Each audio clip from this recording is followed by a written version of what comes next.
My name is Emily Carter. I'm 34 years old. 3 years ago, my husband stole my future. Not metaphorically, literally. He emptied our savings account, walked out of our apartment holding my best friend's hand, and left me standing in the wreckage of a life I thought was real. Last week, both of them sat across from me in a job interview, begging for an opportunity. Neither of them knew the company belonged to me. And when they finally realized who was sitting at the head of the conference table, the look on their faces was worth more than every dollar they had ever taken from me. But that moment didn't happen by accident. It took 3 years of pain, betrayal, humiliation, and relentless work to get there. 3 years earlier, my life looked perfect. I was married to Ryan Carter. For 9 years, he had been my best friend, my partner, and the person I trusted more than anyone else. Or so I believed. Then there was Vanessa Brooks. Vanessa wasn't just my friend, she was family. She had stood beside me on my wedding day. She knew every secret I had ever shared, every fear, every dream, every insecurity. If someone had asked me which 2 people would never betray me, I would have answered Ryan and Vanessa without hesitation. I was wrong. The signs started slowly. Ryan became distant. His phone was suddenly locked. He started taking business calls outside. Vanessa became harder to reach. Girls' nights were canceled. Weekend plans disappeared. Every excuse sounded reasonable until the day everything fell apart. It was a rainy Thursday afternoon. I left work early because I had a migraine. I remember driving home through heavy traffic, looking forward to silence and a hot shower. Instead, I walked into a nightmare. The house should have been empty. Ryan was supposed to be at work. Vanessa was supposed to be visiting her sister. But as soon as I stepped through the front door, I heard laughter upstairs. A man's laughter, a woman's laughter. And somehow, before I even reached the bedroom door, I already knew. The door was half open. Ryan was inside. Vanessa was beside him. And the moment they saw me, the color disappeared from both of their faces. Nobody moved. Nobody spoke. For several seconds, we simply stared at each other.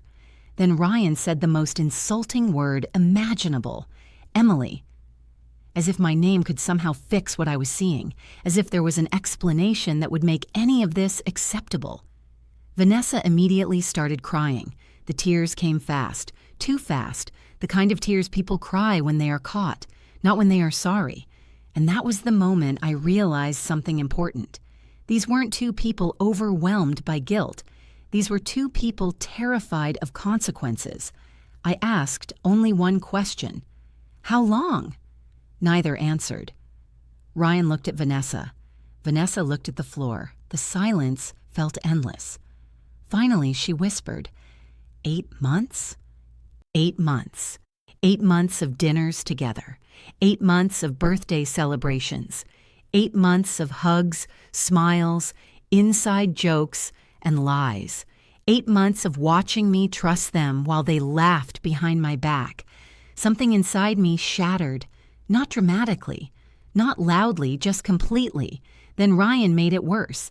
He looked me directly in the eyes and said, "We didn't plan for this to happen." I laughed, actually laughed.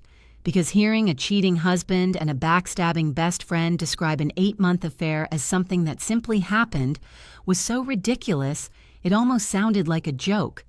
For the next hour, they tried to justify themselves.